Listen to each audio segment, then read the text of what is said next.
Pemerintah serius mengembangkan hilirisasi pertambangan di dalam negeri. Pembangunan industri pengolahan dan pemurnian atau smelter menjadi salah satu prioritas pemerintah dalam memberikan manfaat yang lebih besar kepada negara.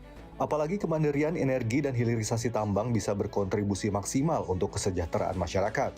Oleh karena itu, pemerintah berkomitmen untuk melarang kegiatan ekspor mineral mentah atau raw material.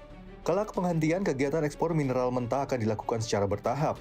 Setelah sukses melarang ekspor biji nikel sejak tahun 2019, pemerintah juga akan menyetop ekspor biji bauksit pada Juni 2023, disusul oleh komoditas tambang lainnya seperti timah dan emas. Terkait timah, Kementerian Koordinator Bidang Kemaritiman dan Investasi mengungkapkan bahwa Indonesia merupakan pemilik cadangan harta karun atau sumber daya timah terbesar kedua di dunia. Namun sayangnya, komoditas timah di Indonesia kerap diobral begitu saja melalui maraknya pertambangan ilegal. Deputi Bidang Koordinasi Investasi dan Pertambangan Kemenko Marves, Septian Haryoseto, dalam Energy and Mining Outlook CNBC Indonesia mengungkapkan, pemerintah ke depan akan membuat sistem pelacakan atau traceability untuk mengetahui proses timah yang dihasilkan sampai ke penjualannya. Untuk timah ya, tadi Pak Dirut sudah menyampaikan ada satu hal yang mungkin agak dilupakan ya, traceability ya.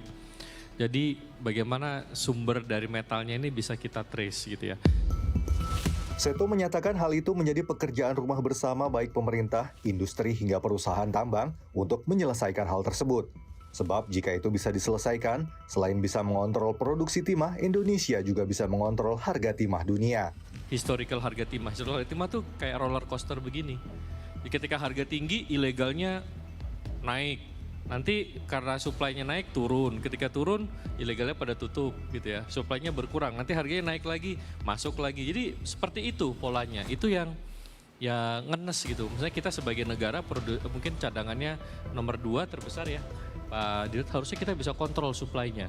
Jadi jangan barang mineral kita itu dibuang-buang gitu. Misalnya bukan dibuang ya, tapi kita obral gitu ya. Jadi kita kerjakan ini dengan baik, dengan benar, bisa kok bikin duit banyak tuh bisa gitu. Tapi tetap dengan responsible mining gitu. Sebelumnya, Seto mengungkapkan lantaran masih maraknya pertambangan ilegal timah, perusahaan teknologi multinasional seperti Apple yang sempat menaruh minat untuk membangun pabrik di Indonesia pada tahun 2016 tidak berjalan. Nah di timah, ini dulu saya ingat 2016 Apple itu sempat menyampaikan ke kita, dia mau bikin di Indonesia. Tapi tolong beresin dulu ilegal-ilegalnya ini. Gitu. Itu kalau itu nggak dibereskan, menurut saya akan sangat sulit untuk menarik hilirisasinya. Sementara itu, Kementerian Energi dan Sumber Daya Mineral mengungkapkan bahwa harga timah di dalam negeri tidak ekonomis ketimbang harga timah yang dibeli melalui impor. Hal itu karena pembelian timah di dalam negeri dikenakan pajak pertambahan nilai dan pajak penghasilan. Kepala Balai Besar Pengujian Mineral dan Batubara ESDM Julian Ambasador Sidik menyampaikan harga timah di Indonesia masih terhitung lebih mahal dari yang dijual negara lain. Di dalam negeri itu bisa memiliki competitiveness yang jelas dan baik untuk berhadapan dengan timah impor. Deputi Bidang Koordinasi Investasi dan Pertambangan Kemenko Marves Septian Haryoseto menyatakan kunci sukses hilirisasi adalah konsistensi kebijakan. Pemerintah pun konsisten mendorong hilirisasi lewat penyetopan ekspor biji nikel. Hal serupa pun berlaku untuk timah. Hal itu tentunya dilakukan untuk mendorong nilai tambah barang tambang tidak hanya melulu sebagai bahan mentah siap ekspor. Namun demikian, proses hilirisasi tentu bergantung erat dengan kebijakan industrinya terhadap produk-produk terkait sehingga perlu didorong semakin kompetitif. Karena kalau timah ini kan sebagian besar solder ya, 50%-nya dipakai untuk solder. Artinya ini untuk industri elektronika gitu. Jadi sama kayak yang sekarang kita sedang lakukan ya. Kalau kita mau mendorong hilirisasi nikel, kunci di ujungnya harus kita pegang adalah kita harus mampu menarik pabrikan-pabrikan mobil listrik.